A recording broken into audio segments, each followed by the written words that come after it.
안녕하세요. 여러분의 스마트폰 생활 안녕하신가요? 저는 창동 인터넷 중독 예방상담센터의 강사 손수진입니다.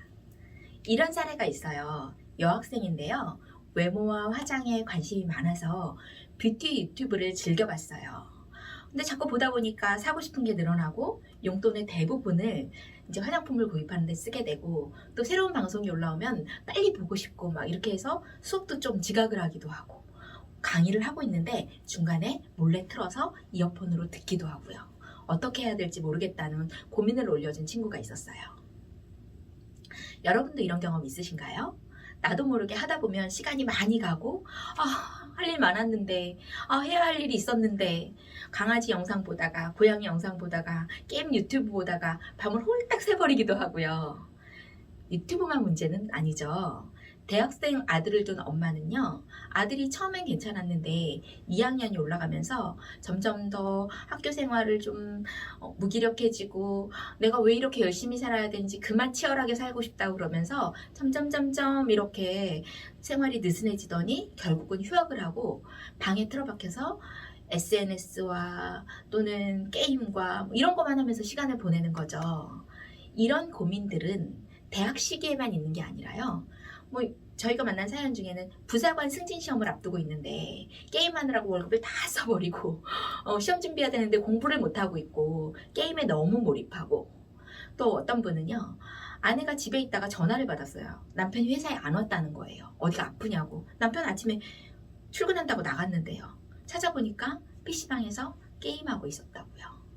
이렇게 심각하지 않을지라도 사실 저희도 저녁마다 좀 덜 써야 되는데, 아침에 후회하지만 밤마다 다시 스마트폰 하고 있고 하다 보면 나도 모르게 시간이 훌쩍훌쩍 가버린 경험들을 하게 될 거예요. 문제가 있다고 생각하지만 잘 바뀌진 않죠. 그래서 제가 오늘 우리 모두 함께 스마트폰을 슬기롭게 생활할 수 있도록 중요한 2가지 법칙에 대해서 이야기를 해보려고 합니다. 이 2가지만 기억해도 생활이 많이 바뀔 수 있거든요. 그러니까 잘 기억해 주세요. 한동안 유명했던 말이 있었어요. 있어빌리티라고 혹시 들어보셨어요? 네, 있어 보이게 만든다는 능력이죠. 사실 이렇게 열심히 살고 뭔가를 누리고 이런 게 나쁜 건 아닌데요. 내 삶에서 하이라이트만 골라가지고 좋은 순간들을 편집해가지고 올려놓고, 그 다음에 뭔가 내가 능력이 있어 보이는 것처럼 하는 게, 내가 좀 누리고 사는 것처럼 보이는 게 능력이라는 뜻으로 있어빌리티라는 말이 나왔잖아요. 그런데요, 다른 사람들이 이렇게 자신의 삶에서 가장 아름답고 가장 호화롭고 가장 즐거운 순간들만 추출해가지고 올려놓은 SNS, 어떻게 보면 자기 과시의 장이라고도 이야기하거든요. 다른 사람들이 올려놓은 이런 것들을 보면서 괜히 우울하고 속상하고 상대적으로 박탈감을 느끼고, 여러분은 혹시 그런 경험 없으세요?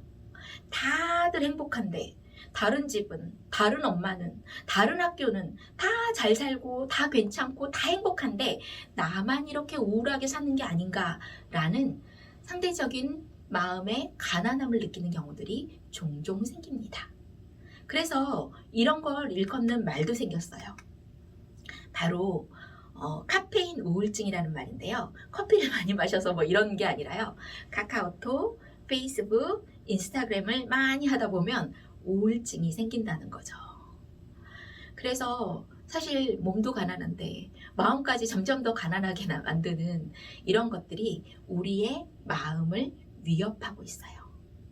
나도 모르게 이렇게 막 스마트폰 하고 게임에 빠져 있고 그러다 보면 사실 열심히 살아야겠다, 내가 잘해야겠다, 이런 생각보다는 뭔가 무기력하고 내가 잘할 수 있을까? 나는 점점 못할 것 같고 다른 사람들은 다 잘 살고 있는 것 같은 그런 프레임이 나를 더 힘들게 할 수 있다는 거죠. 그래서 여기서 슬기로운 스마트폰 생활을 위한 첫 번째 법칙을 공개하겠습니다. 바로 이것인데요. 땡땡을 바꿔라죠. 뭘 바꾸란 얘기일까요? 바로 습관을 바꿔라입니다. 습관이 왜 중요할까요? 우리의 뇌는 신체에서는 한 2%밖에 차지하지 않지만 우리 몸의 에너지의 20% 정도를 사용한다고 해요. 그래서 뭔가 새로운 일을 만나거나 새로운 프로젝트를 하거나 굉장히 어려운 일을 해야 될 때는 에너지를 더 많이 쓰게 되는 거죠. 그러니까 뇌가 좀 효율적으로 움직이려면 일상을 자꾸 습관화 해서 습관을 만들면 그 다음에 생각하지 않고 그냥 움직일 수 있는 거죠. 예를 들어서 여러분이 밥을 먹어요. 근데 밥을 먹을 때 반찬 먼저 먹을까? 국 먼저 먹을까? 밥 먼저 먹어야지. 이런 고민을 하는 사람은 잘 없잖아요. 그런 것처럼 또는요. 신발을 신어야 되는데 왼발을 먼저 신을까? 오른발을 먼저 신을까? 아침에 일어나자마자 뭐부터 신어야 되지? 왼발부터 신을까? 아니야. 오른손이 중요하니까 많이 쓰니까 발도 오른발을 좀 먼저 신어줘. 이런 고민을 하고 살지 않잖아요. 습관화해서 자연스럽게 빨리빨리 움직이고 뇌가 일하지 않아도 되도록 만들어준다는 거죠. 그런데 이렇게 습관화가 되고 나면 반대로 습관 때문에 우리의 삶이 뭔가 루즈해지고 무기력해지고 효율적이지 않은 것들도 반복하는 일이 생긴다는 거죠. 그래서 첫 번째 주제는 습관을 바꿔라입니다. 이 책의 저자인 제임스 클레어라는 사람은요, 원래 야구 선수였어요. 그래서 막 매일 연습하고 학교 다니면서 나는 정말 훌륭한 야구 선수가 될 거야 이렇게 열심히 살았죠. 그러다가 고등학교 때 게임에 나갔는데 친구가 휘두른 배트가 잘못돼서 휙 날아가더니 방망이가 이 클레어의 머리를 때려요. 그리고는 그 자리에서 정신을 잃고 병원에서 깨어났는데 온몸을 전혀 움직일 수가 없어요. 이때부터 제임스 클레어는 내가 어떻게 살아야 될 것인가, 진짜 누구보다 혈기왕성하고 신체가 건강했던 사람이 하루 종일 침대에 누워있고 평생 그렇게 살아야 될지도 모른다는 위험에 처하게 되죠. 그래서 이때부터 무슨 노력을 하냐면 그냥 잘 살아야겠다, 열심히 해야겠다, 이런 것들을 포기해야겠다는 마음을 먹어요. 그리고 그냥 손가락 하나만 움직이자. 내가 요거 하나만 움직여도 내 삶이 좀 달라지지 않을까? 요거 하나만 다른 거 신경 쓰지 말자. 그렇게 하고 그때부터 하나만. 근데 정말 하나만 움직이려고 얼마간의 노력을 했더니 이 하나가 움직이기 시작하는 거예요. 한 개만 더 움직여보자. 그렇게 해서 손가락 2개, 3개, 4개 이렇게 움직이다가 일어나게 되고 걷게 되고 뛰게 된 거예요. 그런데 이제 야구를 하던 사람이 일상으로 돌아는 왔지만 사실 뭘 해서 먹고 살아야 될지 어떻게 살아야 될지 모르겠는 거죠. 그러다가 문득 생각한 것이 내가 어떻게 여기까지 왔을까? 왜 여기밖에 못 왔을까가 아니라 내가 어떻게 여기까지 왔지? 를 생각하다가 나 아주 조금씩 노력해서 여기까지 왔구나. 그리고 그날부터 아침에 일어나면 침대를 정리한다던가 아니면 책상을 치운다던가 아니면 방의 어떤 한쪽 구석을 정리한다던가 이렇게 조금씩 뭔가 하려고 노력을 해요. 그리고 제임스 클레어는 미국에서 가장 유명한 자기계발 전문가로 거듭나요. 블로거를 운영하고 있는데요. 1000만의 파워 블로거이기도 하고요. 50만 정도의 구독자를 가진 뉴스레터를 발행하고 있고요.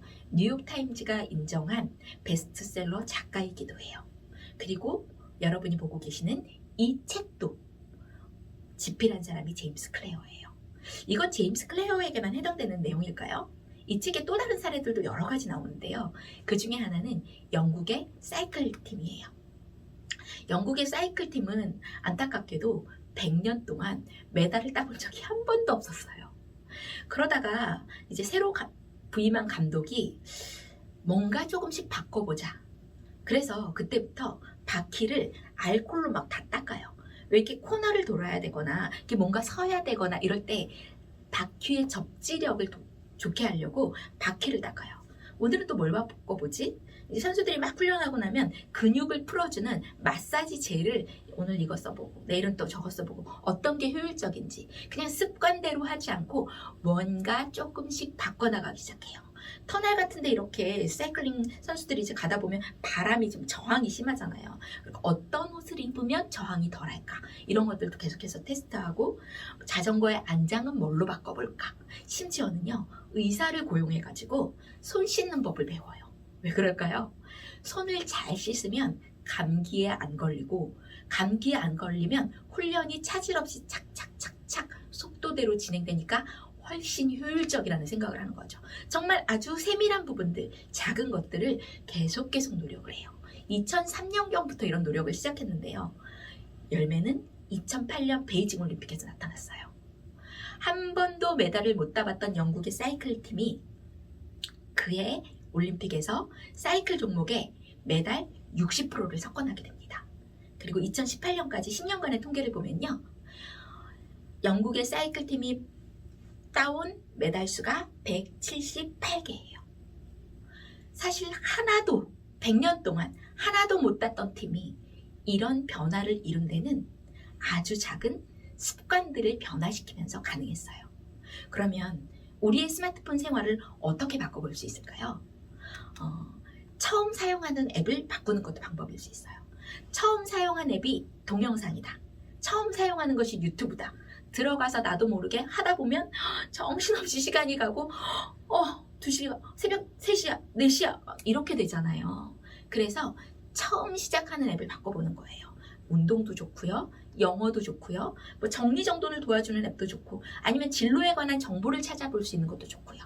그래서 처음 시작하는 그 앱을 그래도 내가 한 번만 한 10분이라도 그냥 요거 잠깐이라도 하고 내가 쉬고 싶고 놀고 싶은 대로 가자. 이렇게 나만의 법칙을 세우는 거죠. 또는 저는 예를 들면 저는 개인적으로 밴드가 하나 있어요. 회원 아무도 없고 저만 있어요. 여기다 뭘 하냐면 제가 이제 뉴스를 읽거나 뭐 아니면 온라인이나 이렇게 사람들 만나면서 있었던 좋은 사례 같은 것들을 계속 기록해서 올리기 시작해요. 그런데 이제 이런 활동들을 해보면 처음 한 2년간 모았던 정보는 하나도 쓸 데가 없었어요. 그 정보가 별로 제가 좋은 정보를 골라낼 수 있는 눈도 없었고요. 잘 분류도 못했고요. 또 어떤 경우에는 좋은 정보였지만 활용은 안 되는 정보이기도 했거든요. 그런데 꾸준히 하다 보니까 지금 한 6년째 하고 있거든요. 지금 저에게는 보물창고 같아요. 주제가 맡겨지고 뭐 부부교육이라든지 인터넷이라든지 또는 뭐 이성교제라든지 부모교육이라든지 취업이라든지 진로라든지 여러 가지 분야에 관해서 강의 의뢰가 들어오면 저만의 보물창고로 들어가서 검색을 하면 할 수 있는 자료들이 아주 많이 있거든요. 이것이 여러분들에게 뭔가 하고 싶은 일이 생겼을 때 여러분의 능력을 더해주고 여러분을 힘나게 해주는 여러분만의 보물창고가 될 수도 있다는 것. 여러분도 혹시 한번 만들어 보세요. 밴드가 난 밴드 별로야 그러시면 뭐 에버노트 같은 것도 괜찮고요. 블로그에다 기록하셔도 좋고요. 근데 나는 남이 나를 어떻게 볼 건가가 너무 신경 쓰여. 그러면 블로그보다는 밴드가 더 좋을 수도 있겠죠. 뭐 아무튼 뭐가 돼도 상관없는데 어디서든 접근할 수 있는 온라인에 있는 곳이면 더 좋을 것 같기는 해요. 그래서 이런 것들을 활용해서 나에게 도움이 되는 정보를 모으는 것부터 시작하는 것도 괜찮으시고요. 아니면 또 알람을 맞춰놓고 시작하시는 것도 좋아요. 30분 후에 올리게. 내가 동영상을 30분이나 봤네? 근데 더 하고 싶어. 더 하셔도 돼요. 그런데 또 30분 맞추는 거죠. 내가 1시간 했네? 더 하고 싶어. 또 30분 맞추세요. 뭐냐 하면 내가 얼만큼 하고 하는가를 인식하면서 가는 거랑 아무 생각 없이 그냥 시간이 쭉 흐르는 거랑은 다르다는 거죠. 아주 작은 습관 아니면 뭐 스마트폰 저녁이 되고 이제 내가 쉬는 시간이 되면 나는 이 스마트폰으로 영상 보는 게 나의 힐링 타임이야. 너무 좋은데요. 이런 힐링 들어가기 전에 2줄이라도 과제를 꼭 2줄만 쓰고 시작하자. 내가 많이는 안 해. 근데 과제 2줄만. 근데 2줄 쓰다 보면 조금 더 하게 되고 뭔가 그 2줄을 써놨기 때문에 영상은 보고 있지만 머릿속으로 관계된 것들이 떠오르거나 정리가 될 수 있거든요. 인터넷 사용 습관, 스마트폰 사용 습관 조금만 바꿔도 몇 년 안에 여러분의 삶이 바뀔 수 있어요. 제임스 클레어처럼 또 영국의 사이클팀처럼요. 제가 결혼할 무렵에 인터넷 사용이 막 활발해지기 시작했어요. 그럴 때는 이제 뭐 막 아이 기저귀는 어떤 게 좋은지 보행기 살 때는 뭐를 고려해야 되는지 막 이런 것들을 찾아보면서 사람들이 직접 사용해 본 후기를 보고 나니까 굉장히 도움이 되고 이런 게 있어서 참 좋다 그랬거든요. 그런데요. 얼마 전에 제가 이제 식당을 들어가야 되는데 처음 보는 식당에 들어가야 되는 일이 있었어요. 근데 들어가려니까 갑자기 마음에 불안감이 훅 올라오는 거예요. 어떤 식당이지? 예전에 식당 가기 전엔 주로 어떻게 해요? 블로그를 한 번씩 찾아보거나 리뷰를 보면서 장단점이 뭔지, 뭘 먹어야 맛있는지 이런 걸 알고 들어갔는데 모르는 상태로 들어가려니까 불안하더라고요. 여러분은 이런 경우 없으세요?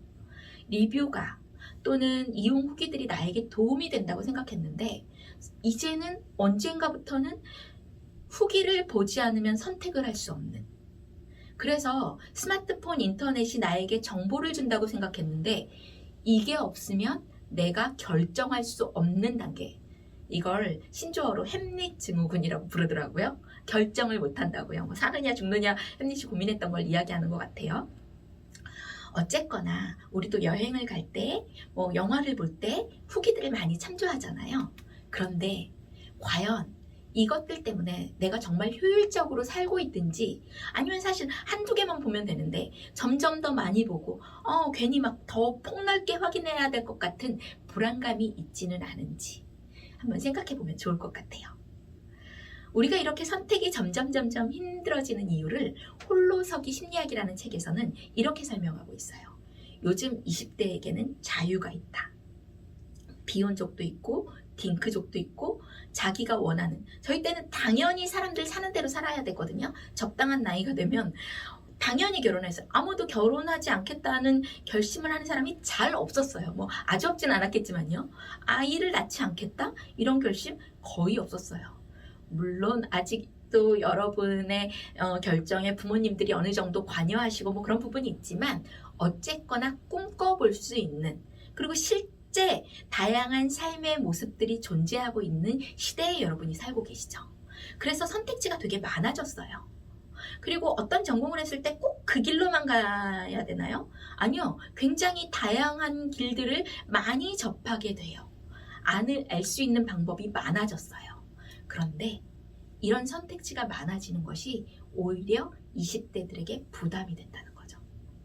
선택을 많이 할 수 있으니까 잘해야겠다는 부담감이 생기는 거죠.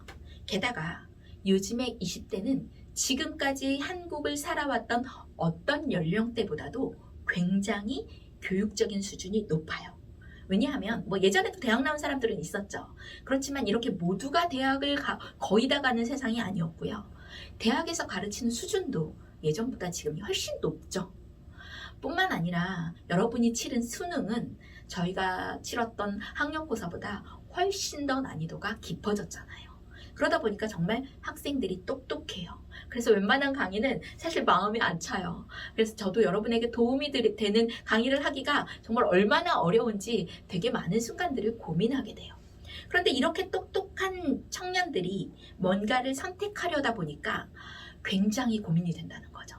최선의 선택을 해야 되고 잘해야 된다는 압박감이 커진다는 거예요. 이건 오히려 선택을 주저하게 만들고 선택을 미루게 되고 선택하기 어렵게 만드는 요인이 된다는 거예요. 게다가 인터넷에는 막 선택을 잘한 사람들의 이야기가 넘쳐나요. 고등학교만 나왔는데 CEO가 되기도 하고요. 지방대를 나왔는데 대기업 들어갈 수 있다, 막 이런 SNS가 올라오기도 하고요. 그런 걸 볼 때마다 나도 뭔가 잘해야 되는데, 잘 살아야 되는데 라는 생각을 할 때가 많이 있다는 거죠. 최고의 선택을 해야 된다는 압박감이 나를 자꾸 주저앉히고 나를 망설이게 만든다는 거예요. 그래서 오늘의 두 번째 팁은 쉬운 일부터 시작하라는 거예요. 여기 아기가 보행기를 타는 그림이 나오죠. 네. 보행기는 사실 어떤 아기들인지 딱 앉혀놓으면 그 순간부터 막 앞으로 가요. 뭐냐 하면 여러분도 아주 쉬운 일부터 시작해보세요. 그냥 누구나 뽑아주는, 아무나 다 뽑아주는 대외활동에 지원하시고요. 상이 되게 보잘것없고 경쟁률도 낮고 그런 공모전에 해보세요. 아주 쉽고 편안하고 그냥 부담 없는 일부터요. 왜냐하면 경험이 쌓이면 능력이 돼요. 시작하면 성장할 수밖에 없어요. 그런데 잘해야 되는 거, 특별한 거, 어떤 것들을 대단한 거를 하려다 보면 엄두가 안 나고 자꾸 마음에 부담이 있어서 점점 더 안 하게 되는.